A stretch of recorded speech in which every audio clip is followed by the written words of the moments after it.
Selamat pagi, Assalamualaikum warahmatullahi wabarakatuh. Iya, terima kasih kepada Bapak Ibu rekan-rekan sekalian yang sudah bergabung dalam Start Talk seri ketiga pada hari ini.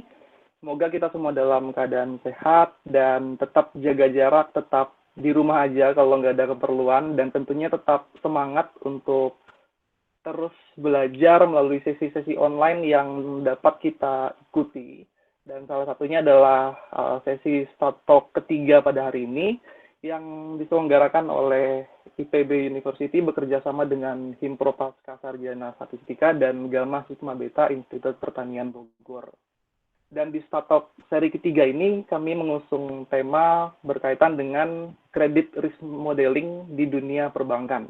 Dan tentunya kami menghadirkan pembicara yang sangat kompeten dan berpengalaman tentunya untuk men-sharingkan topik ini sama-sama dengan kita pada hari ini. Dan perkenalkan, saya Mejo Yohansa akan memoderatori sesi kita pada pagi hari ini. Oke, baik. Langsung saja kita akan mendengarkan pemaparan materi oleh pembicara kita pada hari ini.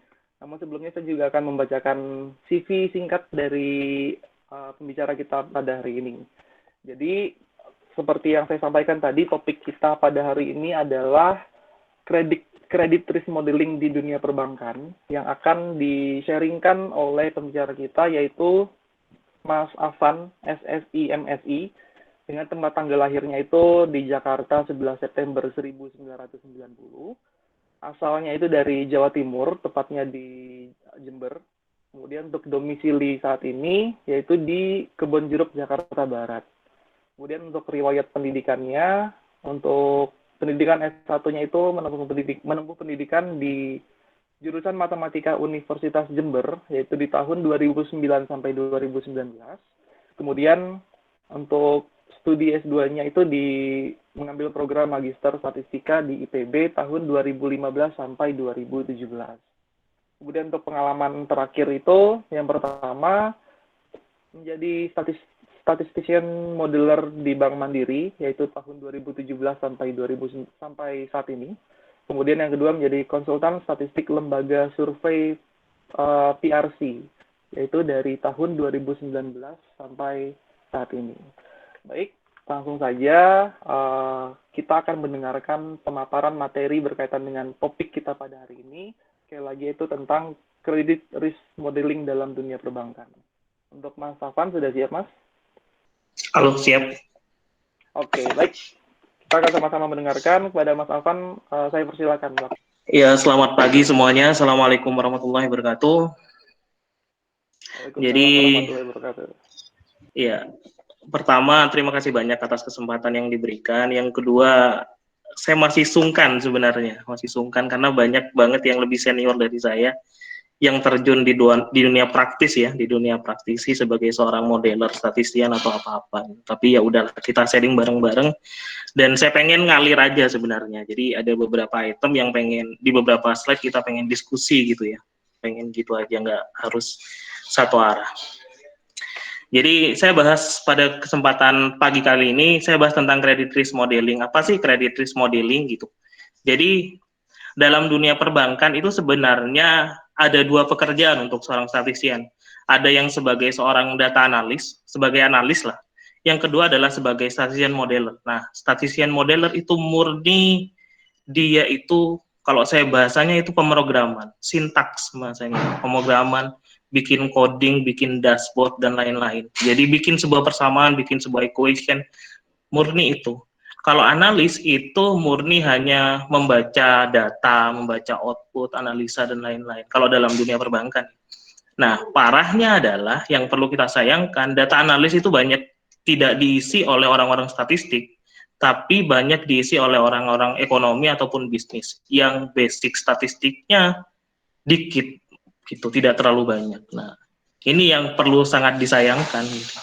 Sebagai contoh, bahkan di modeling sendiri di Bank Mandiri itu yang ada satu departemen aja yang bahas tentang modeling ya. Ada unit kerja yang tentang modeling itu hanya satu departemen, dua departemen. Dan itu yang benar-benar murni statistik hanya bisa dihitung jari gitu. Kebanyakan bukan orang statistik. Kita harus bisa merebut ruang tersebut. Jadi kita bahas tentang masa ini hanya yang receh-receh aja, yang gampang-gampang aja. Bahan dasar. Jadi dalam dunia perbankan itu ada banyak sebenarnya risiko yang harus dihadapi dalam dunia perbankan. Kenapa? Karena bank itu sebenarnya nggak punya dana pribadi. Dan itu talangan. Orang nabung terus uangnya dikelola, dipinjamkan ke orang lain gitu. Nah, ada banyak banget risiko.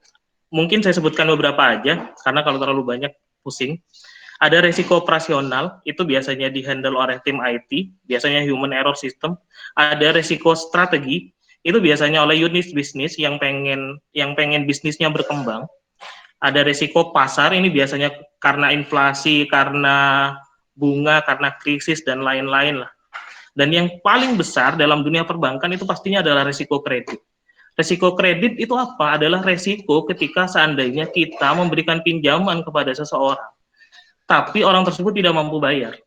Kesalahannya ada di siapa? Oke, kesalahannya mungkin ada di orang tersebut ya, yang tidak bisa bayar. Tapi sebenarnya kita bisa melakukan screening, kita bisa memilah mana debitur yang kira-kira pantas dan mampu untuk membayar tunggakannya, pinjamannya sampai dengan proses akhir. Jadi resiko paling besar dalam dunia perbankan itu adalah resiko kredit. Maka karena itu saya angkat topik itu adalah credit risk modeling. Nah, yang bertanggung jawab penuh terhadap risiko kredit adalah orang-orang risk, orang-orang seperti saya, orang-orang modeling, orang-orang data analis, itu mereka yang bertanggung jawab penuh terhadap risiko kredit. Bagaimana bisa men-screening seseorang, orang tersebut bisa pantas atau tidak untuk mendapatkan pinjaman dan lain-lain. Jadi clear ya untuk itu ya. Halo? Halo, moderatornya dengar nggak ya? Iya, dengar Mas, dengar clear. Saya takut saya ngomong sendiri, terus nggak ada ini. Ya, belum biasa aja. Oke, jadi saya udah bicara tentang pengantar risiko kredit ya. Saya udah bicara tentang risiko kredit. Yang kedua, nanti ini receh-receh dulu, ini dasar-dasar dulu. Ketiga kita bahas teori statistik ke tahap selanjutnya. Jadi dalam dunia perbankan itu ada dua, yang orang bilang saling bermusuhan. Yang pertama adalah orang bisnis, yang kedua adalah orang risk. Orang bisnis itu kayak gas, dia pengen kenceng terus. Kalau orang risk itu adalah kayak rem, dia pengen ngerem gitu, sesekali berhenti. Orang bisnis itu pengennya jualan, pengen debitur itu sebanyak mungkin debitur itu untuk bisa masuk dan pinjam uang di kita agar dia dapat profit sebesar mungkin tanpa, mungkin bisa bilang kasarnya, tanpa peduli risiko yang akan dihadapi. Orang risk itu yang bilang stop, jangan, ini boleh, ini tidak, ini boleh, ini tidak. Jadi gitu. Dua hal ini bisa dibilang saling bertolak belakang, tapi sebenarnya saling mengisi. Nah, orang-orang statistik harusnya mengisi di plot yang kedua. Jarang banget orang-orang statistik ngisi yang pertama. Jadi orang-orang statistik itu harusnya ngisi plot yang kedua, di resiko kredit ya, di risk. Dia bilang orang ini pantas, ya orang ini tidak. Gimana caranya? Nah, dalam sebuah statistik ada namanya application scoring. Kita nyebutnya probability default ya. Kemungkinan seorang tersebut bisa default. Saya bicara tadi pas awal. Jadi salah satu cara untuk menentukan, untuk menjaga risiko kredit adalah menjaganya di mana ya? Kalau bahasa di hulunya, di awalnya. Ketika orang mulai mengapply aplikasi, entah apapun produknya itu, dia mau pinjaman sifatnya corporate atau kartu kredit, atau dia mau apply HPR rumah gitu, dia akan menyertakan profil biografinya, tentunya pendidikan, gajinya dan lain-lain lah yang berkaitan dengan itu, status kalau dia sudah berkeluarga atau enggak. Kita tidak boleh langsung beri pinjaman, nggak boleh seperti itu. Ada orang risk di sana yang mengamati orang ini pantas dan orang ini tidak. Setelah ini, nah kita pilih jadi dua. Ada yang satu yang tujuannya ini dia hanya pengen minjem tapi nggak pengen mengembalikan, atau dia pengen minjem tapi nggak punya kemampuan untuk kembalikan. Ada yang kedua memang pengen berkembang, pengen jadi sukses, dan dia punya kemampuan untuk kembalikan. Nah, orang risk jadi istilahnya perantara di tengah-tengah. Nah, oke, kita mulai ke statistiknya ya. Nggak apa-apa ya, pusing sedikit ya. Oke, jadi dalam dunia statistik, dalam dunia modeling, dalam dunia modeling kita harus menye-screening, sekali lagi kita harus menye-screening siapa debitur yang kira-kira pantas dan tidak untuk bisa menerima pinjaman atau aplikasinya bisa kita terima gitu ya. Nah, sekali lagi saya bicara tadi bahwa sebenarnya kita punya profil demografi dari orang tersebut, Ada pendidikan, sektor ekonomi, kalau dia mau pinjam, dia mau buka usaha apa, ada alamat, bentuk usaha, umur bisnis, dan lain-lain, banyak banget. Nah, kita bisa menentukan orang ini pantas atau tidak dengan cara metode klasifikasi. Jadi kita ambil debitur-debitur yang udah memang ke-approve, yang udah keterima, terus kita baca karakteristiknya selama 12 bulan setelah dia apal, dia default atau tidak. Definisi default di sini adalah, kalau dalam dunia perbankan itu, kalau definisi default itu kalau dalam dunia perbankan, kalau dia sifatnya screening atau application scoring itu bisa macam-macam sebenarnya. Kecuali kalau khusus pencadangan ya bisa macam-macam. Tapi biasanya entah itu 60 DPD, entah itu 90 DPD. Ada analisis untuk menentukannya. Jadi masing-masing debitur yang apply kita lihat kita lihat historical payment-nya. Dia pernah gagal nggak selama setahun terakhir? Setelah itu berapa yang gagal, berapa yang enggak? Setelah itu kita bikin persamaan dari itu, setelah itu kita dibuatkan sistem, setelah itu orang setiap apply kita masukkan ke sistem tersebut. Kurang lebih gitu metodenya. Udah kebayang ya metode apa yang bisa digunakan? Nah, setelah itu ada namanya DPD to WO. Jadi ini metode yang digunakan untuk seseorang itu bisa dikatakan default atau tidak. DPD itu day past due ya, berapa hari dia terlambat. DPD itu berapa hari dia terlambat. Sebagai gambaran gini.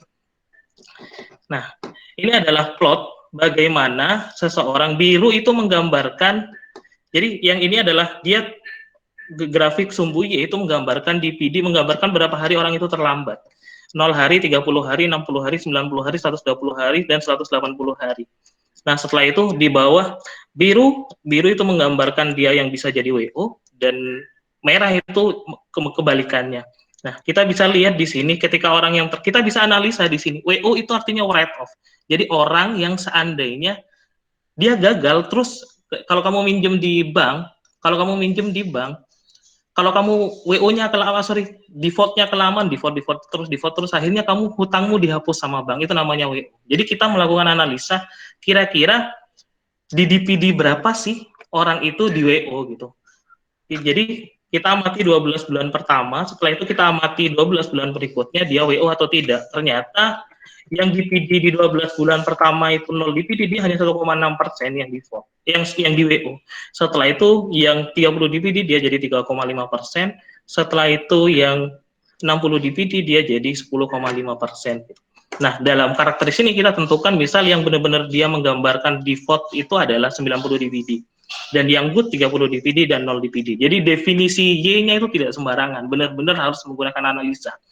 Orang ini diamati 12 bulan, dia default atau tidak, dia DPD-nya berapa, sebelum saya bicara default atau DPD-nya berapa, 30, 60, 90, setelah itu kita amati dari 30 DPD, 60 DPD, berapa persen yang dia masuk ke WO, dan berapa persen yang tidak. Definisi good, bad, ya baru ditentukan dari itu. Nah, dalam modeling, dibagi jadi 3, bisa jadi nggak jadi 3, bisa jadi 2 aja, bisa jadi 3. Good, kalau dia persentasenya masih kecil banget, kalau indeterminate itu ketika dia masih abu-abu, dia bisa WO, bisa enggak gitu, atau bad. Kalau seandainya ini 1%, ini 3%, ini masih 5%, dia bisa jadi good semua. Oke, itu mungkin agak sedikit memusingkan, tapi setelah ini gampang mungkin ya. Nah, data isu.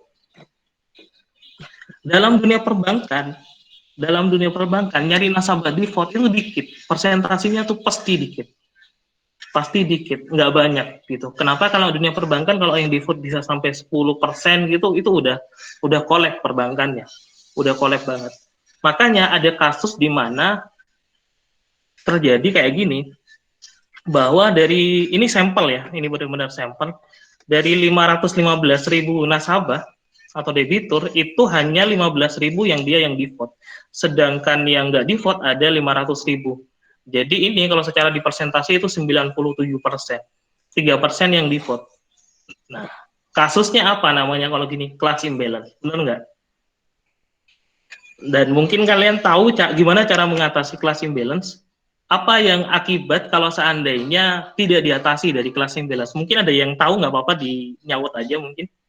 Jadi Sekali lagi, kalau dalam dunia perbankan, nyari nasabah bad itu dikit banget, dikit banget. Jadi kalau kita bikin sebuah model klasifikasi, setelah itu kita hanya memukul rata langsung memodelkannya, dia itu akan terjadi kasus class imbalance.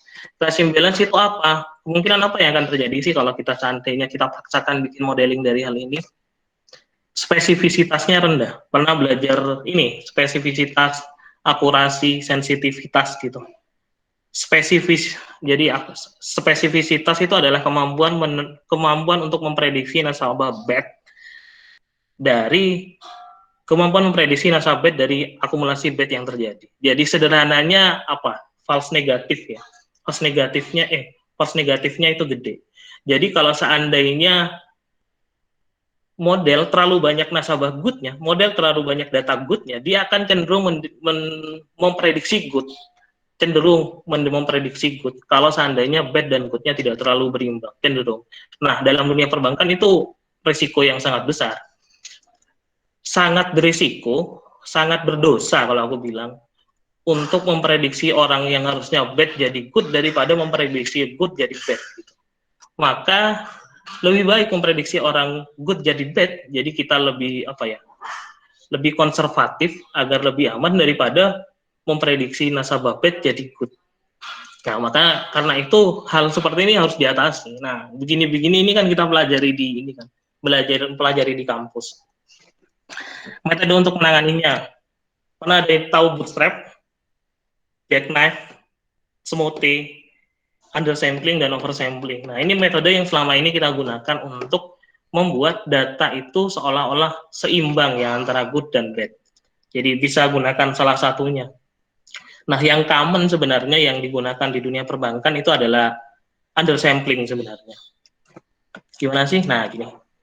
Sebelumnya itu saya cerita kalau seandainya nasabah bad ketika kita analisis nasabah bad dan nasabah good bad-nya hanya 3%. Setelah itu good-nya itu 37%. Bagaimana kita bisa membuat persentasinya itu masih berimbang? 75%, ini suka-suka kita ya, 75% good dan 25% bad. Nah, caranya adalah kita melakukan undersampling. Undersamplingnya adalah dari 500.000 itu kita hanya ambil 45.000 dari nasabah good. Selebihnya kita nggak ambil, kita simpan. Dan yang bad kita ambil semua, sehingga proporsinya jadi 75, jadi 75-25, bisa 80-20, tapi jangan sampai 3%, 97. Nah, setelah itu kita beri bobot. Kalau yang bad, yang 15.000, kita beri bobot dia 1. Kenapa? Karena kita mengambil keseluruhan data, kita tidak mensamplingnya. Sedangkan yang good sebenarnya datanya enggak 45.000, datanya 500.000, maka kita beri bobot dia lebih besar. Nah, yang common metode mungkin yang paling gampang kita gunakan itu adalah regresi logistik terboboti. Jadi mungkin pernah tahu sintak regresi logistik ini, kita bisa beri bobot sebenarnya di sini. Bobotnya sesuai di sini, yang good dapat 11,1 bobotnya, yang bad dapat 1. Nah, ini cenderung untuk bisa mengatasi data kasus-kasus imbalance. Sebenarnya banyak sekali metode-metode yang lain yang sebelumnya saya dapat, dan kebetulan juga berafiliasi dengan IPB. Kalau kita bikin pelatihan, kita sering minta bantuan IPB, bagus itu, untuk jadi konsultan kami. Jadi mungkin itu. Nah, gimana sih cara menganalisanya regresi logistik mungkin ya. Jadi mungkin kalau kalian pernah mengerjakan regresi logistik akan sedikit mudah mengikuti ini. Jadi dari variabel asli kita, jadi kita bicara tadi kita gunakan variabel X-nya itu adalah variabel demografi. Variabel demografi. Setelah itu setiap variabel demografi kita kelompokkan, kita binning. Metodenya apa? Kalau seandainya dia numerik, mungkin kalian masih ingat itu ada istilahnya diskretisasi. Jadi bagi berdasarkan selang tertentu, bisa berdasarkan frekuensinya, bisa berdasarkan selangnya, bisa 20%, 20%, terserah. Kalau seandainya numerik, kalau seandainya kategorik ini misal alamat ya. Saya pengen mengumpulkan yang Jakarta aja, Jakarta, orang Jakarta, Surabaya, atau mana yang kota-kota besar saya pengen jadi kelompokan jadi satu, atau berdasarkan teritorialnya Jakarta, Jawa Barat, itu saya jadikan satu kelompok. Nah, itu bisa digunakan dengan kedekatan bit rate. Bit rate itu adalah rata-rata bad di masing-masing kelompok, atau bisa judgmental aja sebenarnya kebijakan. Oh ini kalau seandainya kategori wilayah ini harusnya jadi satu kelompok. Tapi kalau numeric itu biasanya kita gunakan diskretisasi biasa. Kita bagi berdasarkan selang tertentu. Itu. Setelah itu kita binning, kita hitung WOE, Weight of Evidence. Jadi mungkin kalian harus pelajari ini, mungkin kalau kalian tertarik ada caranya. Setelah itu kita hitung IV-nya. Oke, ini contohnya ya. Ya ini standar kita ketika mau mengerjakan regresi logistik biasa. Dari 100 variabel, kita ketika udah lewat IV-nya, kita hitung IV yang lolos itu berapa sih? 0,02. Ini dummy ya. Contohnya, biasanya kebanyakan gitu. Dari 100 variabel, hanya 54 variabel yang lolos IV-nya lebih dari 2%. IV itu information value. Kalian harus belajar itu kalau penasaran. Ada itu. Setelah itu dicek kolinaritasnya apa antar variabel itu saling berkorelasi, punya saling bebas atau tidak. Thresholdnya 0,8. Bisa lihat VIF-nya itu 2,5, lebih ketat ya. Biasanya kalau kita tahu VIF itu kan 10 atau 5 gitu ya. Kalau selama ini SOP-nya sih 2,5. Setelah itu lihat korelasinya antar variabel itu apa saling berkorelasi atau tidak. Ini biasanya linear dengan kolinaritas. Setelah itu kita gunakan logistic regression. Kita gunakan metode stepwise, setelah itu Ward square. Untuk memberi batasan kira-kira variabel mana aja yang bisa terpilih. Di ujung kita dapat persamaan 10 variabel.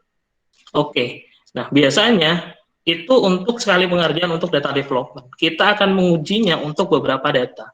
Data pertama, data development, kita ngerjakan kayak gitu. Setelah itu data validasi, kita ngerjakan untuk variabel yang terpilih aja. Setelah itu data out of time. Out of time itu adalah data yang sebenarnya di luar, kalau data validasi kan di luar data yang kita punya. Kalau out of time ini sebenarnya data di luar, periodenya di luar data yang kita punya. Jadi bagaimana sih kalau periode datanya di luar dari data yang kita punya. Misal yang sebelumnya, kalau pas data development saya bikin model itu aplikasi orang-orang yang apply di antara periode Januari 2010 sampai dengan Desember 2017. Setelah itu, out of time saya gunakan data orang-orang yang apply seandainya dia itu apply dari Januari 2018 sampai Desember 2019 gitu. Jadi aplikasi yang berbeda di periode yang berbeda. Kalau validasi kan biasa ngambil acak, ini 80% validasi, 80% 80% development, 20% validasi gitu. Jadi gitu. Nah, setelah itu kita tentukan cut off score-nya kira-kira berapa untuk nasabah itu bisa jadi good atau bad. Setelah itu kita lihat kebaikan modelnya. Kebaikan modelnya itu KS, ada erosi, ada KS, result-nya 20%, erosi 60%, mungkin kalian sudah umum banget dengan bahasa ini. Terus itu akurasi, sensitivitas, dan spesifisitas. Gitu. Mungkin itu untuk application scoring. Kita akan belajar beberapa hal, tapi secara metode sebenarnya ada di sini. Yang lain kita ulang-ulang aja. Tapi untuk beberapa aplikasi yang lain. Oke. Yang kedua saya mau bicara tentang probability default. Sama, probability default. Tapi yang di sini beda tujuannya. Kalau yang tadi untuk screening orang-orang mana aja yang bisa masuk dan orang mana saja yang tidak bisa masuk. Kalau yang screening, kalau ini namanya behavior scoring. Kasus, oke. Jadi dalam satu bank, ini kebijakan dari kementerian ya. Kebijakan dari BI. Setiap bank itu ketika dia mau meminjamkan uang kepada seorang debitur, dia nggak boleh asal. Dia harus mencadangkan sebagian uangnya untuk setahun ke depan. Jadi kalau seandainya kalau sekarang saya mengeluarkan uang kurang lebih misal, Bank Mandiri, saya nggak punya uang. Kalau seandainya Bank Mandiri sekarang mau mengeluarkan uang untuk aplikasi, untuk menerima approve itu sekitar misal 5 triliun, dia harus mencadangkan sepersekian uangnya untuk menjaga kalau seandainya nasabah-nasabah tersebut default. Jadi ada prinsipnya. Jadi makanya bank itu nggak bisa ekspansi besar-besaran saya pinjamkan. Enggak. Kenapa? Karena dia harus mencadangkan sepersekian uangnya. Kalau seandainya debitur tersebut tidak bisa bayar. Oke. Kalau dulu mungkin kalian berpikir gimana sih cara mencadangkan bank? Kan gampang aja kalau pengen mencadangkan bank untuk setahun ke depan debitur ini default atau tidak, gampang aja.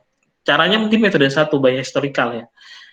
Lihat total baki debat yang dikeluarkan bank saat ini. Baki debat itu total uang yang ada di nasabah yang dipinjamkan oleh bank kepada nasabah. Setelah itu jumlah nasabahnya ada berapa? Ada 12 nasabah sekarang, misal ya. Yang default berapa? Ada 1. Setelah itu PD-nya berapa? Gampang, 1/12, 8,33%. Oke, berarti bulan ini kita mencadangkan kurang lebih 485 juta dikalikan 8,33%. Ya, kurang lebih kita cadangkan 40 juta. Mungkin kalian sederhana bisa berpikir gitu. Pas saya masuk awalnya saya pikir gitu. Paling ya udah tinggal lihat persentase orang yang default di posisi sekarang, kalikan aja dengan berapa uang yang dikeluarkan. Tapi tidak sederhana itu. Kalau saya pengen tahu seandainya nasabah A berapa sih dia yang kita cadangkan, nasabah B yang kita cadangkan berapa, nasabah C yang kita cadangkan berapa, masuk sama sih, oke 8,33%. Emang sama profilnya 8,33%. Yang satu udah kerja di inilah, yang satu udah PNS, yang satu masih tenaga honorer, masuk sama profilnya, masuk kita cadangkan dengan persentase probability default yang sama. Tidak bisa seperti itu. Maka metode kedua yang digunakan oleh perbankan, jadi namanya predict to the future. Jadi kita melihat PD dari masing-masing debitur dengan profilnya. Kira-kira kalau profil orang seperti ini dengan behavior payment, kebiasaan dia bayar seperti ini, dia kemungkinan dia default segini. Saya kasih contoh. A bagi debatnya 10 juta, A punya pinjaman ke bank itu 10 juta, PD-nya misal 0,05. B, dia PD-nya 0,01, bagi debatnya 50 juta. Di total berarti dikalikan masing-masing, yang A dicadangkan 500.000, yang B cadangkan 500.000, total jadi 28 juta 450.000. Yang 40 juta 416.000 sudah dicoret metode ini. Kenapa? Karena dia by historical aja. Jadi itu kita akan bermain di, kalau dari modeling kita akan bermain di sana. Kira-kira berapa dicadangkan, gitu. Terus, oke.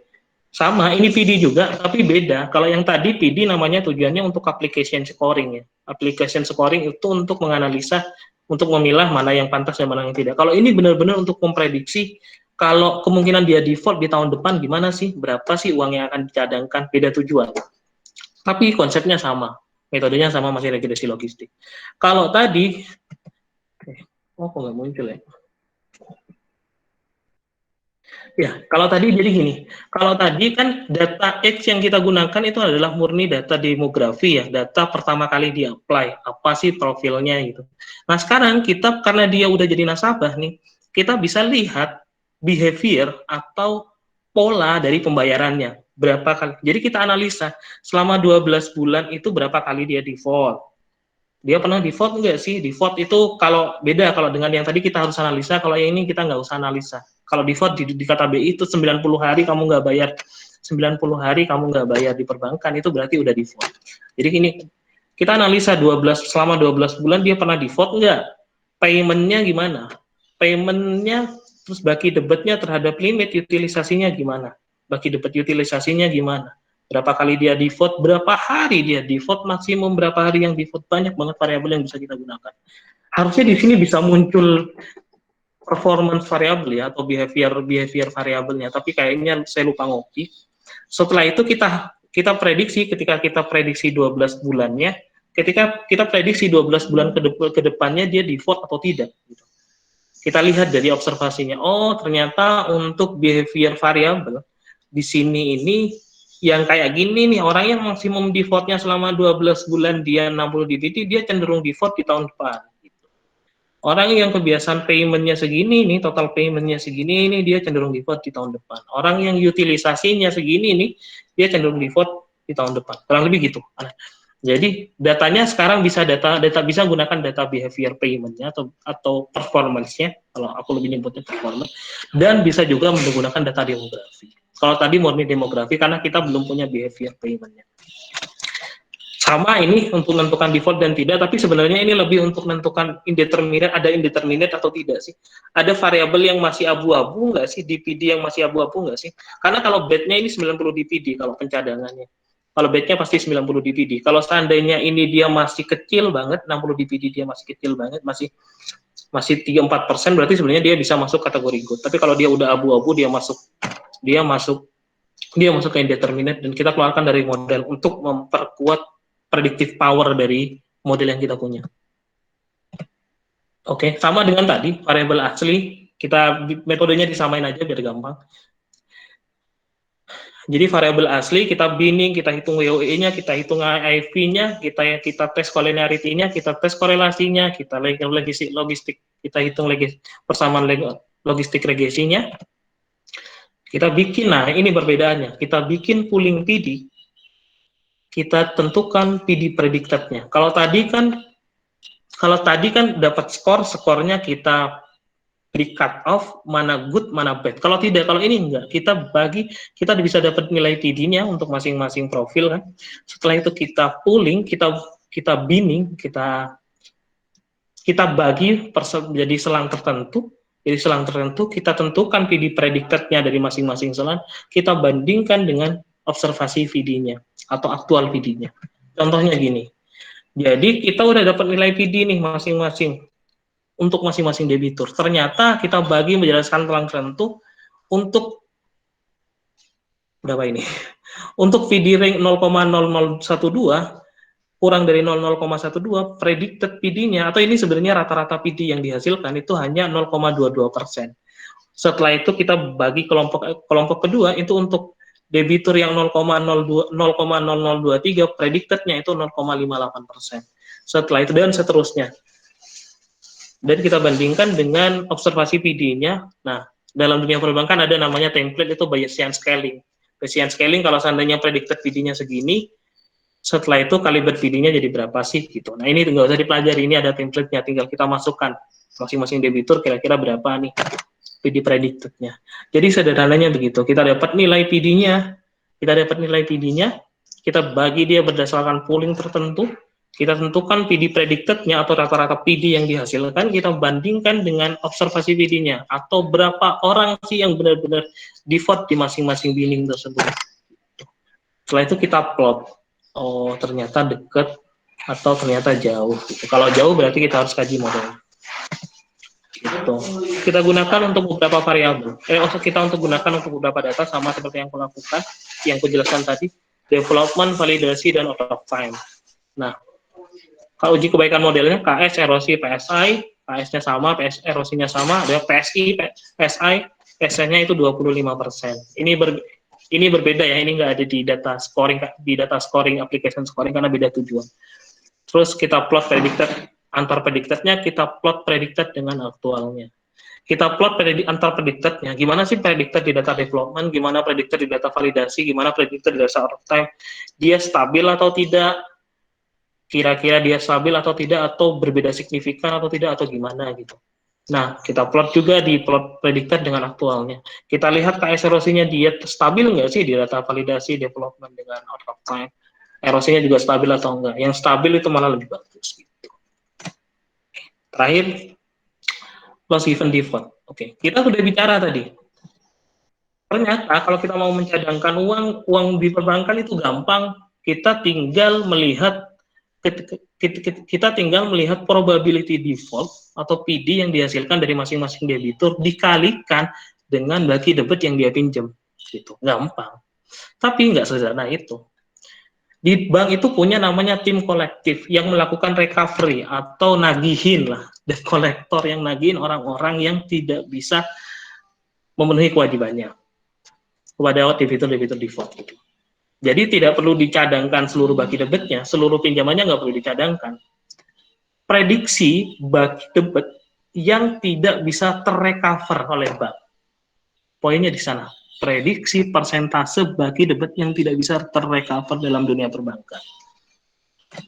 Nih, jadi sebelumnya gampang aja nih, PD kali bagi debit dapat CKPN, dapatnya 28.450.000. Tapi nggak gitu, karena bagi debit nggak harus dicadangkan semua.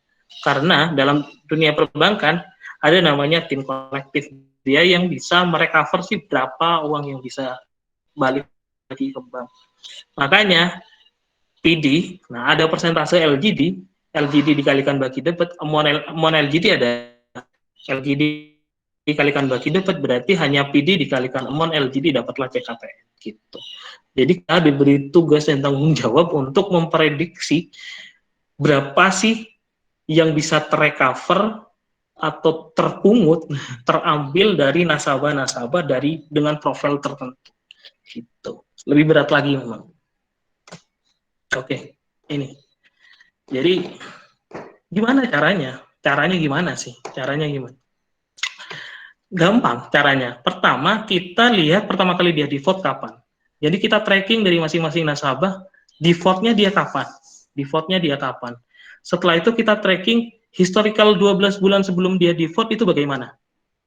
Pembayarannya gimana, dia pernah udah masuk defaultnya, dia pernah berapa sih DVD-nya dia pernah terlambat 30 hari, 60 hari, 90 hari, atau berapa hari gitu di 12 bulan pertama. Payment-nya gimana, utilisasinya gimana, frekuensi keterlambatannya gimana, terus angsuran itu payment per income itu gimana. Jadi benar-benar kita teliti 12 bulan di sini, jadikan dia variable X. Setelah itu kita hitung recovery payment yang dilakukan oleh tim kolektif berapa. Kira-kira untuk profil payment yang kayak gini ini, performance kayak gini, dia bisa merecover segini nih. Nah, gitu. Datanya bisa dua. Nah, ini bisa gunakan data performance selama 12 bulan itu, utilisasi, number of delay, berapa kali dia terlambat, selama 6 bulan, selama 12 bulan, selama 3 bulan, amount payment selama 3 bulan, demografi, variabel-variabel itu, terus tentukan berapa dia berhasil terrecover. Oke, itu namanya LGD. LGD itu, saya bilang, LGD itu adalah loss given default. Jadi berapa loss bagi debit yang pada saat dia loss bagi debit yang tidak berhasil kita terkolek gitu ya, bisa kita kumpulkan. Rumusnya sederhana. Jumlah payment, ini harusnya ada satu slide lagi nih. Di sini oke. Jumlah payment dia dari pertama kali dia default sampai beberapa bulan ke depan. Berapa bulannya nanti kita tentukan di belakang. Sampai berapa bulan ke depan dijumlahkan. Setelah itu tim kolektif juga punya cost dong, masing untuk bisa mengkolek itu payment dari dia. Nah, itu dikurangi dengan dengan biaya cost yang dikeluarkan dari tim kolektif, dibagi dengan bagi debit atau berapa dana sih, berapa bagi debit bunga pada saat dia default. Contoh sederhananya ketika kalian punya KPR rumah ya, kalian udah ngangsur pertama KPR-nya itu masih 220 juta. Ketika udah nyampe 150 juta, kalian default dan udah nggak bisa bayar. Setelah itu berarti bagi debit default adalah 150 juta. Setelah itu ada tim kolektif yang datang ke kalian untuk nagihin gitu. Ternyata yang terrecover itu hanya sampai misal 3 tahun gitu atau 2 tahun. Setelah itu udah benar-benar nggak bisa dibayar. Nah, berarti payment yang terrecover itu harus kita catat, dan itu dikurangi dengan bagi debit yang kita punya gitu. Nah, masalahnya adalah payment 2 tahun lagi dengan payment sekarang itu nilainya bisa beda. Makanya paymentnya itu nggak bisa dipukul rata langsung payment dijumlahin, nggak boleh gitu, tapi di NPV-kan. NPV-kan itu net present value. Jadi kalau seandainya 2 tahun lagi uangnya segitu, sekarang sih uangnya kira-kira jadi berapa. Contoh sederhana kayak gini nih. Rumusnya adalah amount payment. Misalnya ini amount payment-nya adalah 25.000 dibagi dengan 1 per. Nah, ini namanya discount rate atau bunga yang disepakati di awal dengan bank. Per bulan kira-kira berapa, dipangkatkan I gitu. Jadi 25.000 amount payment pertama itu mungkin di amount 0 dia jadi 25.000, tapi ketika amount 1, ketika sebulan dia setelah default, dia hanya jadi 24.841. Ketika di bulan kedua dia hanya 24.683. Bulan 3, bulan 4, bulan 5, bulan 6 udah jadi makin kecil banget. Bisa jadi bulan 60 bisa jadi berapa? Bisa jadi hanya 12.000. Ini yang Ini yang menjadi alasan kenapa orang kalau KPR rumah semakin lama tenornya itu semakin mahal. Kalau kamu KPR rumah hanya 5 tahun, 10 tahun itu masih murah lah. Tapi kalau udah masuk 15 sama 20 tahun itu jadi makin mahal kosnya. Kredit motor juga gitu kan, kalau makin panjang tenornya maka semakin mahal. Kenapa? Karena bunganya terus terpangkatkan. Terpangkatkan. Nilai uangnya itu jadi malah tambah kecil. Gitu. Nah, biasanya kita menentukan berapa bulan ke depan itu bisa kita menggunakan dengan work period analysis.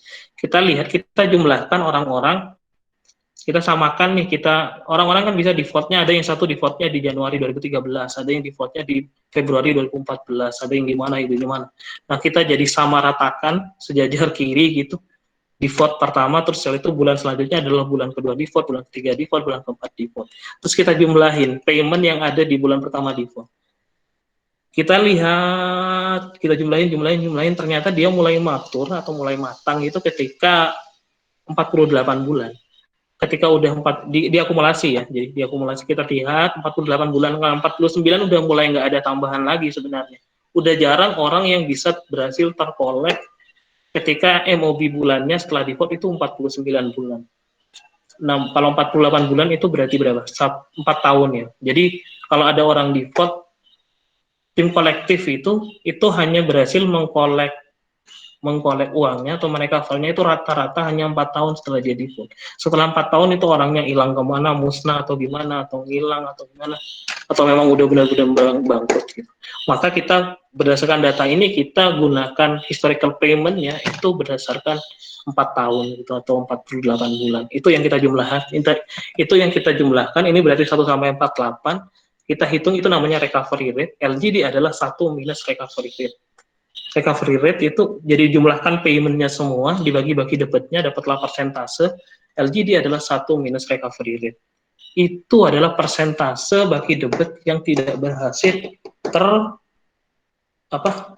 terkolek. Gitu. Nah, faktanya dalam proses LGD itu nggak bisa gunakan metode-metode biasa, nggak bisa gunakan regresi logistik. Kenapa? Karena LGD kalau saya plot itu sebenarnya gambarnya kayak gini nih. Ada yang terkolek 0, yang terkolek LGD-nya 0 artinya terkolek 100%. Itu atau recovery-nya 100% itu banyak banget. Ada orang yang LGD-nya 1 yang benar-benar nggak bisa terkolek sama sekali. Ada orang-orang yang di rentang antara 0 sampai 1. Jadi gini. Nah, kalau tadi kan kalau yang tadi kan PD kita bicara prediksi 01 dia default atau nggak default. Kalau ini kan memprediksi data kontinu sebenarnya antara 0 sampai 1 tapi dia bimodus gitu. Jadi, nah kalau regresi linear gampang ya, kalau dia datanya linear, dia 0 sampai 1 gini gitu. Terus kita prediksi masih gampang, kita bisa gunakan regresi linear ya. Tapi kalau udah data kayak gini, bimodus gini kan kita nggak bisa gunakan regresi linear biasa gitu, untuk memprediksi kayak gini. Nah mungkin saya yakin kalau ada teman-teman lebih canggih lah untuk urusan kayak gini, gimana sih memprediksi data yang bimodus kayak gini ini agar bisa terprediksi dengan akurat gitu. Karena kalau kita antem dengan metode biasa, yang LGD 0 sama LGD 1 ini nggak kepredik. Maka metodenya itu ada banyak. Nah ini murni saya dapat ketika saya di dunia perbankan. Kalau tadi itu saya dapat di kampus semua, kalau ini di dunia perbankan. Jadi metodenya ada banyak. Ada binary transformation LGD with uniform random number. Ada decision tree approach, district model with nested logistic and linear regression. Wah, namanya ribet lah. Pokok itu. Paling tidak dari beberapa model ini saya pernah mencoba fraksional regresi logistik. Saya pernah coba LGD with uniform random number sama three-stage model with nested logistic and linear regression. Mungkin saya kasih contoh satu, tapi saya nggak ajarkan sampai detail. Saya kasih contoh yang decision tree approach, three-stage model with nested logistic and linear regression. Nah, jadi data tadi kan karakternya dia bimodus ya. Yang 0 banyak, yang 1 banyak, yang tengah-tengah juga ada gitu. Jadi datanya itu diprediksi jadi 3 kali. Yang pertama kita gunakan regresi logistik untuk memprediksi nasabah dia yang LGD-nya sama dengan 1. sama LDC sama dengan 1 dan other gitu.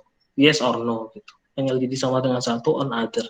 Setelah itu sisanya kita prediksi lagi nasabah yang kalau kita prediksi lagi nasabah yang kita gunakan regresi logistik yang LGD-nya sama dengan 0 dan other di luar yang 1. Setelah itu di tengah-tengah kita gunakan regresi linear untuk memprediksi data-data yang ada di tengah.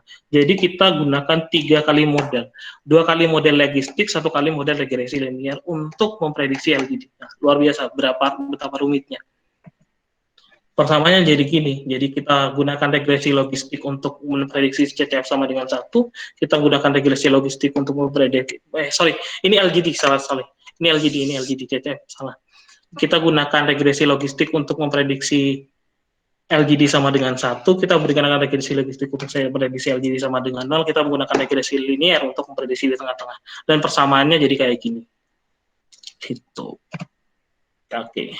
Nah, sebenarnya hanya sampai sana mungkin penjelasan saya, tapi saya ingin ngasih pengantar dikit buat teman-teman pikirkan. Sebenarnya banyak banget model dalam dunia modeling di perbankan ya. Salah satunya ini. Jadi saya ajak mikir dan kita ajak mikir dan jadi PR di rumah lah. Benar nggak? Kita bisa ngitung CKPN dari kartu kita bisa ngitung CKPN ketika kita bisa dapat PD dan persentase LGD dan dikalikan bagi debat aja. Tapi sebenarnya nggak bisa dipukul kayak gitu. Ada beberapa produk yang mereka punya limit. Mereka punya limit yang bisa dipakai sewaktu-waktu oleh seorang debitur gitu. Jadi kalau seandainya sekarang bagi debatnya dia 50 juta, setahun lagi pada saat dia default, kan memprediksi tahun depan dia default atau tidak, dia bisa bukan jadi 50 juta, tapi bisa jadi lebih dari 50 juta. Kenapa? Karena dia punya limit. Nah, maka karena itu, itu namanya exposure at default. Jadi kita memprediksi berapa bagi debat sebenarnya, bagi debat sekarang ditambahkan dengan CCF. CCF itu adalah pelonggaran tarik yang mungkin dia tarik di tahun ke depan.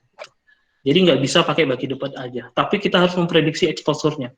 Kita udah prediksi PD-nya, kita prediksi loss kira-kira berapa, loss given default-nya. Kita prediksi bagi debatnya ke depannya jadi beberapa. Nah, yang terakhir ini yang menarik banget. Ketika saya masuk dunia perbankan, alasan pertamanya itu Mandiri menggandakan rekrutmen besar-besaran. Kenapa? Karena ada kebijakan besar di dunia bahkan, dan mulai di dunia diterapkan mulai 2018 kalau nggak salah, dan di Indonesia diterapkan mulai dari Januari 2020. Jadi dalam perhitungan, dalam metode pencadangan di perbankan itu tidak hanya mengandalkan PD dari masing-masing debitur, profil dari masing-masing debitur.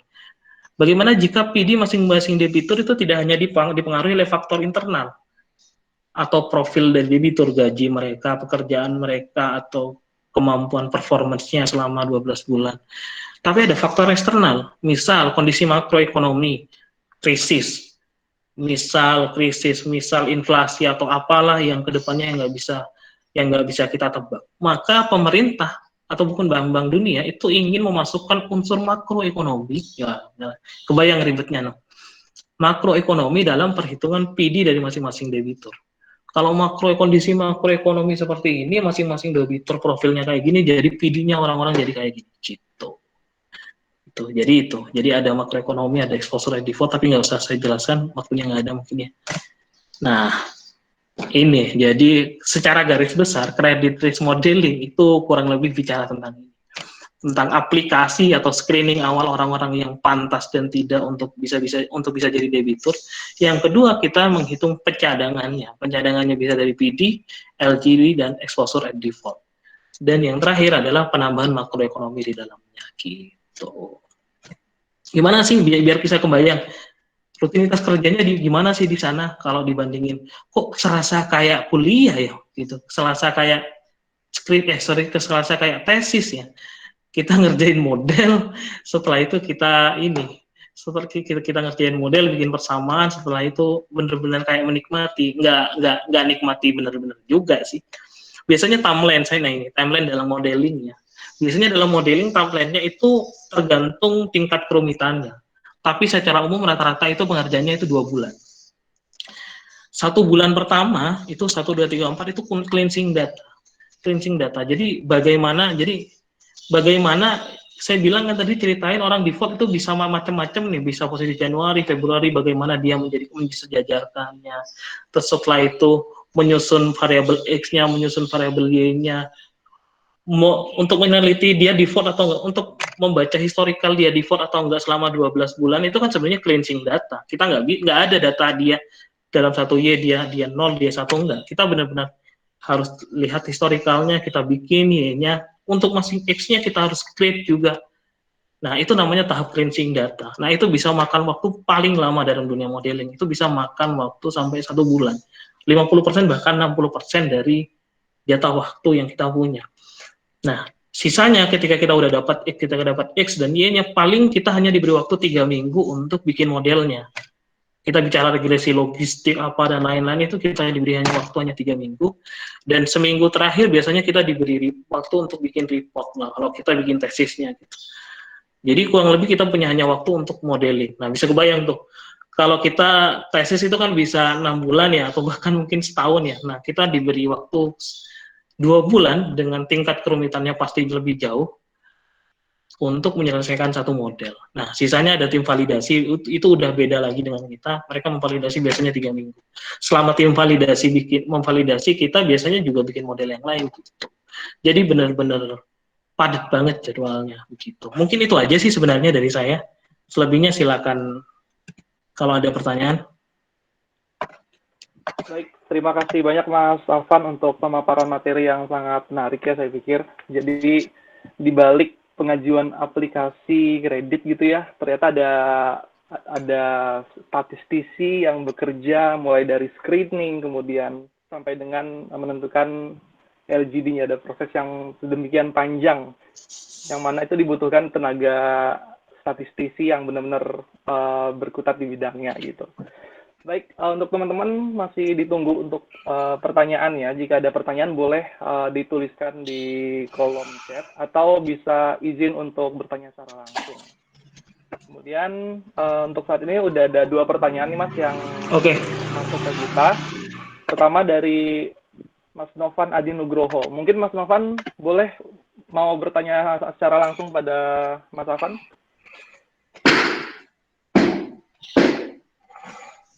Oke, mungkin kalau Mas Novan Adi Nugrohonya tidak bergabung bersama kita, saya bacakan pertanyaannya gitu Mas ya. Jadi cara menentukan besaran pembobotan itu bagaimana? Mungkin tadi kan di awal kita membicarakan pembobotan, itu bagaimana cara menentukannya? Kurang lebih mungkin seperti itu Mas. Boleh mungkin satu persatu aja Mas kita jawab kali ya.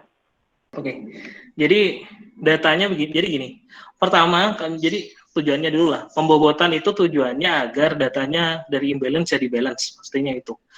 Caranya adalah kita mengambil seluruh data bad dan sebagian data good, sehingga persentase bad dan good-nya jadi masih bisa jadi balance gitu. Nah, caranya ya gampang aja. Persentasenya misal gini. Caranya kita ambil seluruh data bad. Data bad-nya udah kita dapat 15.000. Dengan persentase 25%. Nah, kalau kita pengen ngambil data good, berapa sih? 75% itu berapa kali lipat dari 25%? Sederhananya gitu. Oh, berarti 45.000. Berarti kita hanya ngambil data good itu 45.000. Nah, angka my weight itu dia jadi 11,1 itu gimana caranya? 45 gini aja, 500.000 dibagi 45.000, kira-kira dia jadi berapa? Nah, kalau di total itu jadi 11,11. Jadi dia berapa kali lipat sih 45.000 itu? Ternyata 11,11 kali lipat dari data good yang sebenarnya gitu. Nah, dalam regresi logistiknya nanti kita gunakan pembobotan gitu.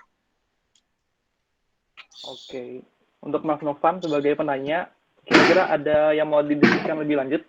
Terima kasih, Mas. Sudah cukup. Cukup ya? Oke.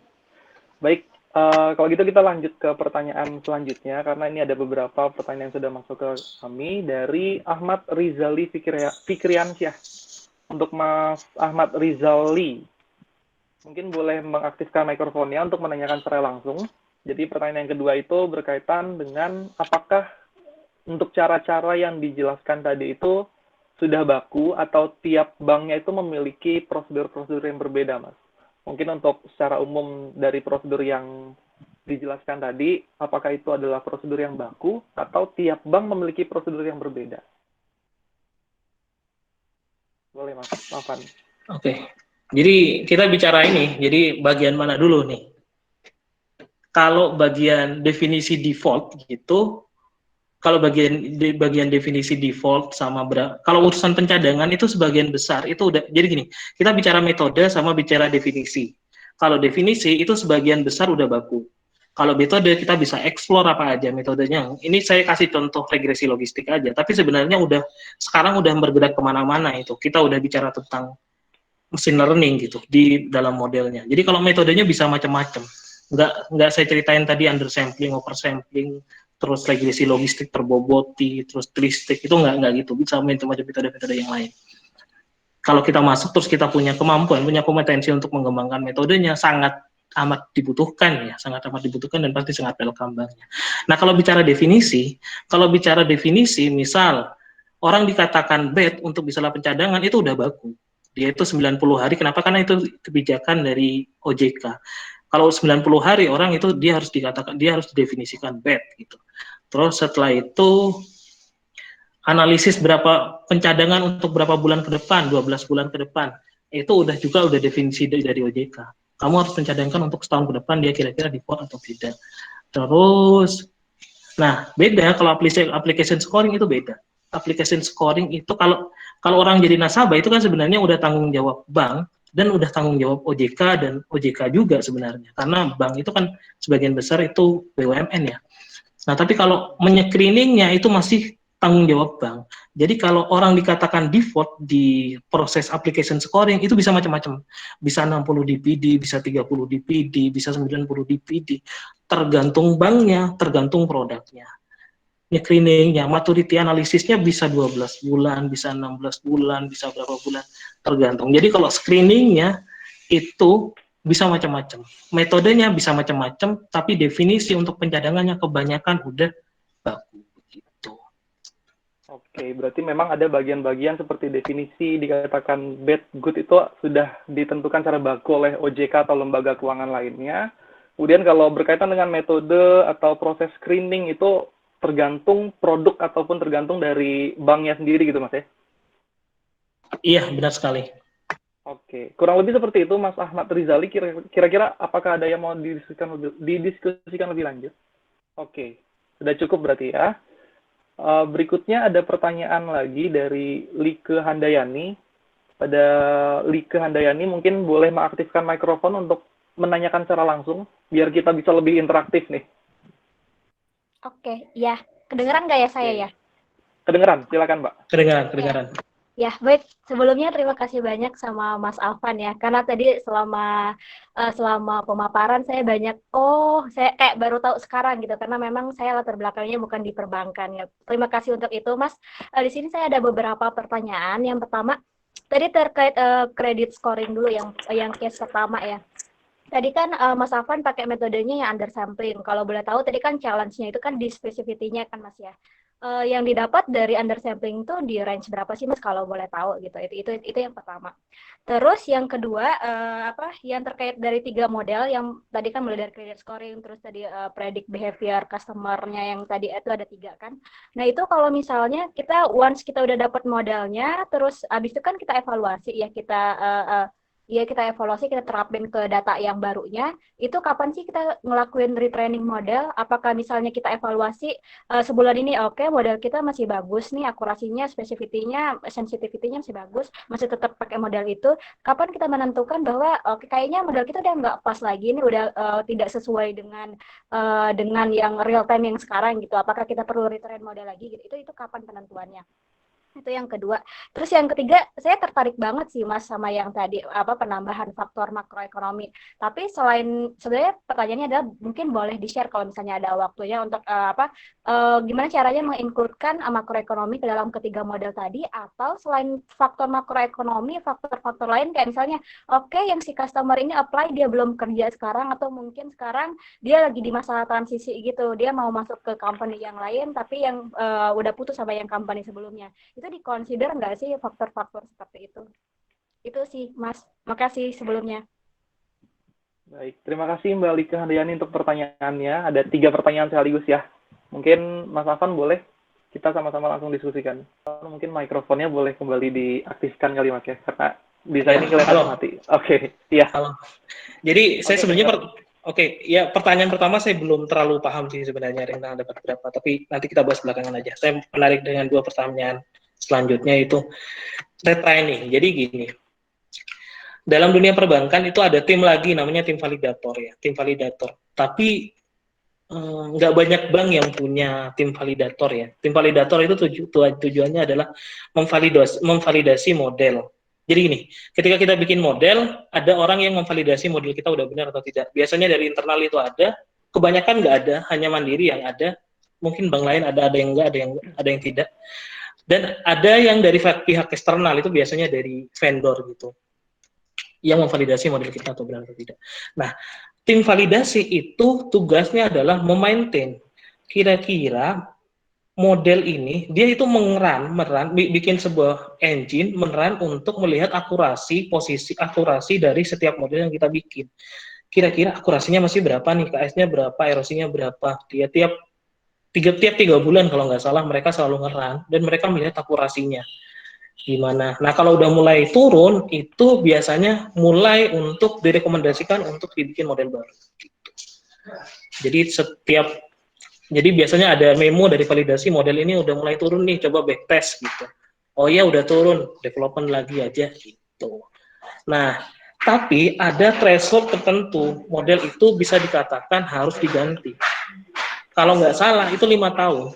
Kalau udah 5 tahun model tersebut harus diganti. Entah dia performance-nya masih bagus atau tidak. Itu kebijakan dari ini sih, dari direksi. Udah 5 tahun nih ganti, 5 tahun ganti. Gitu. Tapi lebih dari itu nggak sampai 5 tahun kadang-kadang memang udah diganti karena performance modelnya udah geser gitu ya.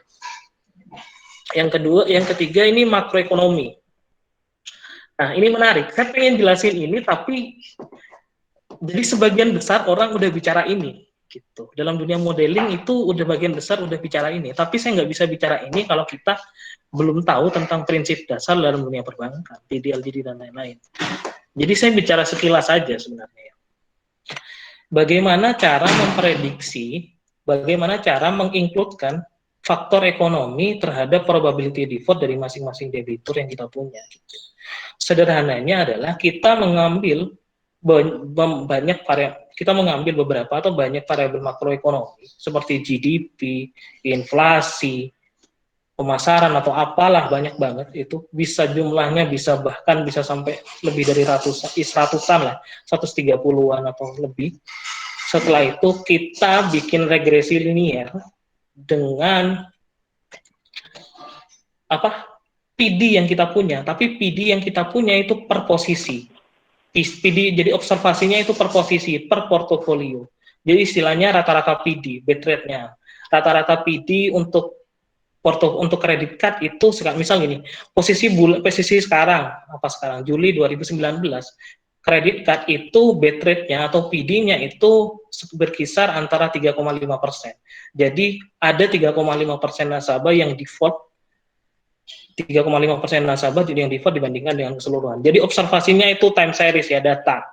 Jadi di posisi kalau makroekonomi di bulan Januari berapa, terus kita PD untuk portofolio itu berapa, terus periode berapa dia PD kita berapa. Setelah itu kita bisa memprediksi PD kita di beberapa tahun ke depan pastinya kan dengan data historical faktor ekonomi yang kita punya. Nah, setelah itu PD yang kita punya itu kita distribusikan, distribusikan sepersekian persen kita ambil. Ada metodenya itu, tapi saya nggak bisa share karena itu mahal.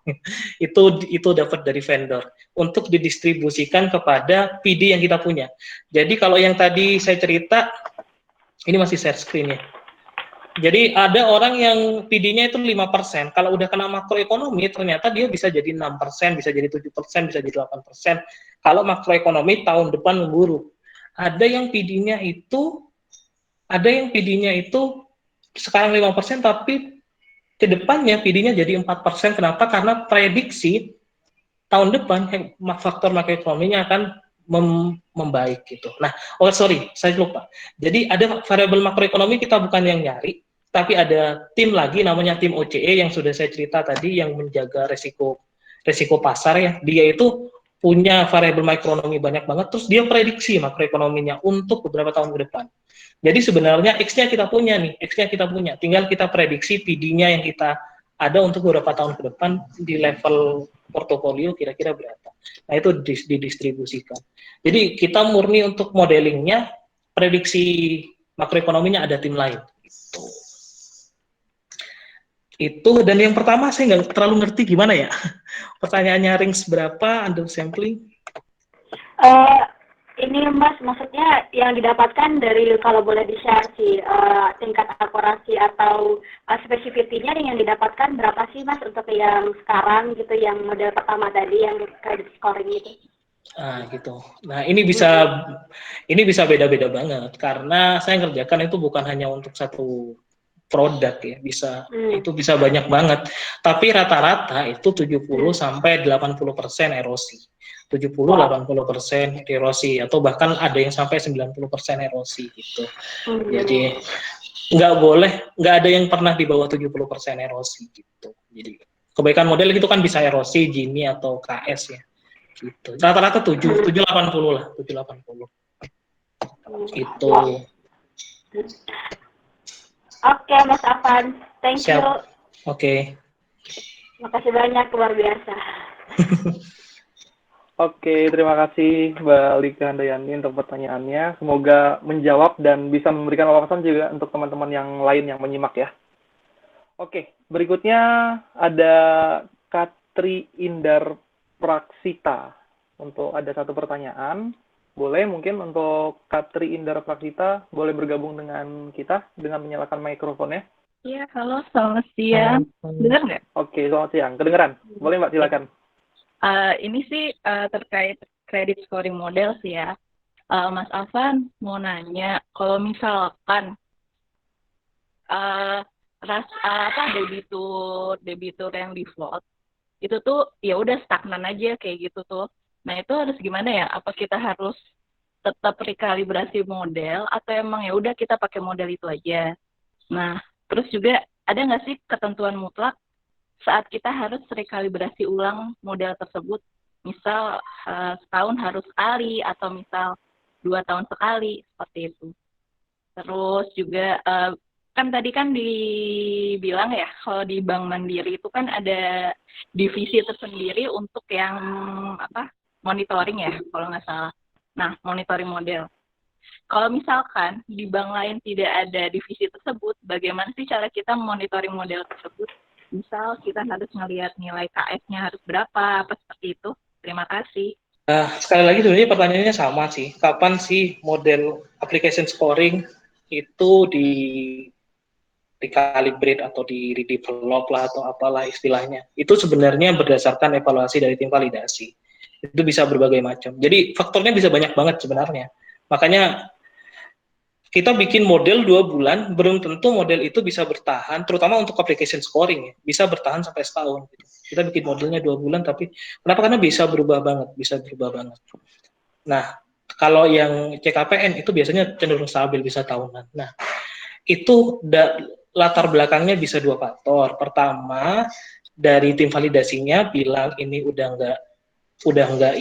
akurasinya udah turun banget. Yang kedua dari unit bisnisnya. Saya minta model scoring lagi. Kenapa? Karena dia pengen bikin produk baru atau pengen nggak percaya dengan scoring yang kemarin gitu, atau ya bisa dari banyak faktor, bisa dari tim validasinya, bisa dari unit bisnisnya. Unit bisnis ini yang masarin ya, KPR, ada tim sendiri. Ada kartu kredit ya kartu kredit gitu. Itu bisa macam-macam dari mana aja. Dan itu nggak bisa ditentukan by waktu ya, nggak bisa ditentukan by waktu. Yang kedua, jadi tidak ada tim validasi. Nah ini menarik. Jadi saya tahu termasuk di Bank Mandiri itu termasuk yang kalau bicara statistician modeler itu yang kualifikasinya udah advance dan expert lah ya. Maksudnya benar-benar fokus, orang-orangnya itu benar-benar fokus untuk Jadi benar-benar direksi ataupun direkturnya itu benar-benar fokus untuk gimana menjaga risiko dari perbankannya. Makanya metode-metode yang ditawarkan juga di orang-orang mandiri itu sebenarnya udah expert banget karena mereka biasanya datangkan vendor dari luar. Nah, di bank lain yang tidak punya tim validasi itu mereka memvalidasi dengan dirinya sendiri. Gitu. Yang saya tahu ya, banyak lah. Saya nggak sebutin merek banknya nanti jadi omongan. Jadi yang model, yang development mereka, yang validasi mereka, yang maintain mereka. Gitu mungkin ya. Banyak banget itu di luar bank yang lain. Oke, Mbak Katri ada lanjutannya? Iya, sudah Mas. Terima kasih. Oke, semoga menjawab dan cukup jelas ya. Oke, pada teman-teman, kalau masih ada pertanyaan, boleh silakan kembali dituliskan. Kita masih punya sekitar 7-10 menit lagi untuk berdiskusi. Sambil menunggu, masih ada satu pertanyaan lagi dari Nurika. Mungkin boleh Nurika saya undang untuk bergabung dengan kita dengan menyalakan mikrofonnya untuk bertanya secara langsung. Halo? Oke, halo. Oh iya, kedengeran Boleh ya? silakan, Mbak. Ya, Iya, kedengeran. Assalamualaikum warahmatullahi wabarakatuh. Waalaikumsalam warahmatullahi wabarakatuh. Jadi gini, ini saya mau tanya terkait klasifikasi ya untuk pembuatan modelnya. Nah, ini tentang yang pakai metode machine learning. Nah, setahu saya itu kalau pakai metode machine learning itu ya kan data itu harus berupa numerik ya, jadi harus berupa angka.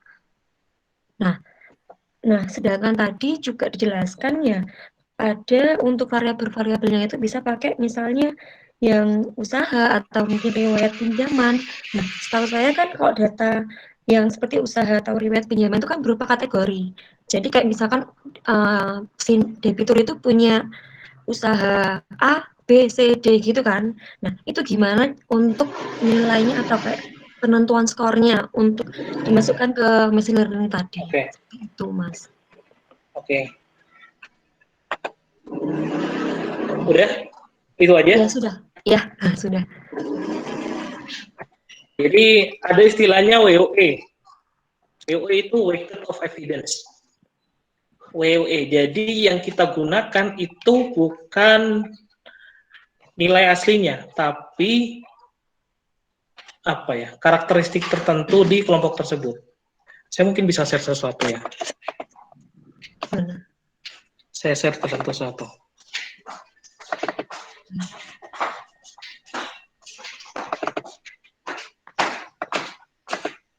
Iya, soalnya itu kan Mas, kayak saya bingungnya kan kalau untuk itu kan kita nggak mungkin kayak menentukan skor berdasarkan misalkan kayak urut 1, 2, 3. Kan kalau kayak gitu nanti jadinya memberatkan satu sisi gitu. Oke. Kalian pernah tahu WOE nggak? Ada yang pernah belajar tentang WOE nggak? Belum. Jadi gini, prinsipnya gini, oke. Saya bicara sebelum kita bicara tentang WOE ya. Untuk membinding data itu data ada dua, ada data kontinu, ada data kategori. Data kontinu kita biasanya pakai diskritisasi biasa, jadi dibagi jadi selang tertentu.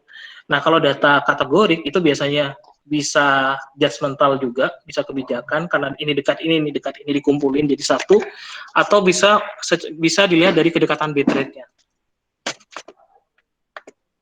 Ini mungkin salah satu lembar kerja saya. Nah, ini contohnya ya. Ini 54 ini bicara tentang ini salah satu variabelnya namanya variabel sektor perdagangan. Sektor ekonomi. Saya mengelompokkannya jadi beberapa kategori. Yang warnanya sama itu jadi satu kategori. Ini karena kedekatan bit rate-nya, rata-rata bit rate-nya. Jadi kalau kita lihat nih di sini 0,7%, 0,35% itu masih kecil, dia jadi dikelompokin jadi satu. Dan yang lain dikelompokin jadi beda. Nah, WOE itu gini cara menghitungnya. WOE itu adalah ini dia nih. Persentase dari good terhadap bad. persentase ln dari persentase good terhadap bad.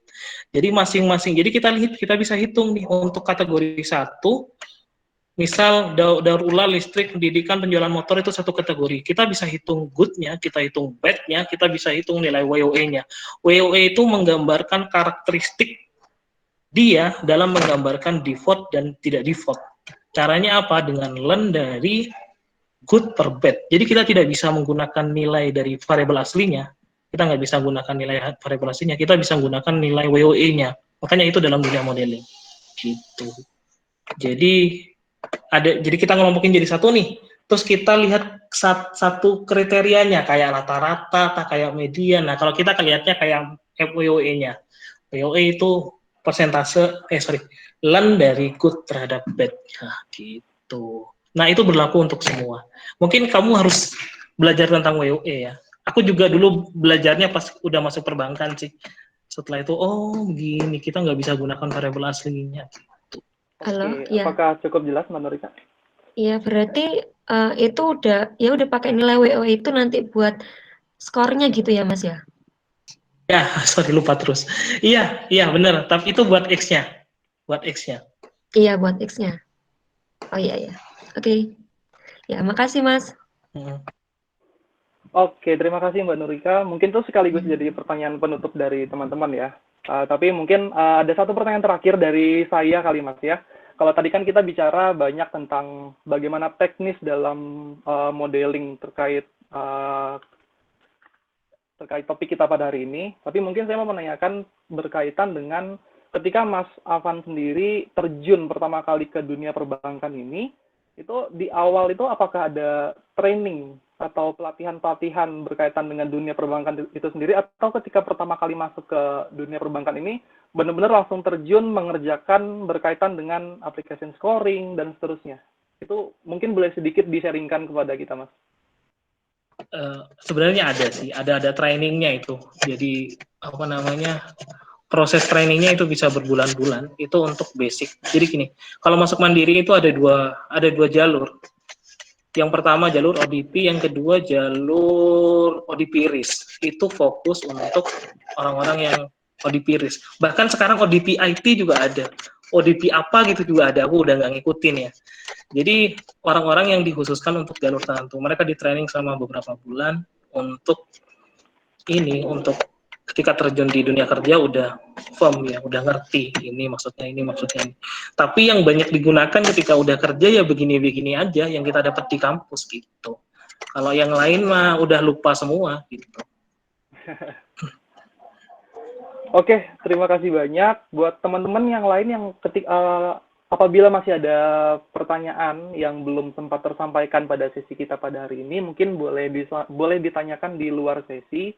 Nanti akan di-share materi beserta mungkin ada kontak dari Mas Afan di dalam materi tersebut, bisa menghubungi langsung gitu. Di akhir ini mungkin saya akan sedikit merangkum atau apa yang kita sama-sama diskusikan pada hari ini, yaitu berkaitan dengan credit risk modeling di dunia perbankan. Jadi kalau saya boleh rangkum, setidaknya kita membicarakan 3 hal selama sesi tadi. Yang pertama itu mulai dari application scoring, itu berkaitan dengan screening untuk menentukan cut-off seorang calon debitur dikatakan atau dikategorikan good atau bad. Kemudian berkaitan dengan yang kedua adalah probability default, yaitu tentang behavior scoring. Dan yang terakhir itu adalah loss given default atau LGD. Ini berkaitan dengan berapa yang bisa tercover dari nasabah dengan profile tertentu. Mungkin lengkapnya nanti teman-teman bisa buka kembali materi yang sudah kami kirimkan linknya di dalam kolom chat di chat-chat di atas tadi. Oke, terima kasih banyak untuk teman-teman semua yang sudah bergabung. Terkhusus juga terima kasih banyak untuk Mas Afan untuk sharing wawasan, pengalaman, dan pengetahuannya. Semoga apa yang kita sama-sama diskusikan pada hari ini bisa memberikan wawasan dan manfaat untuk kita semua dan termotivasi kita sebagai seorang praktisi untuk terjun di dunia perbankan, mengisi sektor-sektor yang sebagaimana mestinya gitu ya. Dan akhir kata, semoga kita sehat selalu dan tetap jaga jarak dan tetap di rumah aja kalau nggak ada keperluan. Semoga selalu dalam lindungan Yang Maha Kuasa. Sekali lagi terima kasih teman-teman dan terima kasih untuk Mas Afan. Saya akhiri sesi kita pada hari ini. Sampai jumpa di Talk selanjutnya. Selamat pagi semua. Wassalamualaikum warahmatullahi wabarakatuh.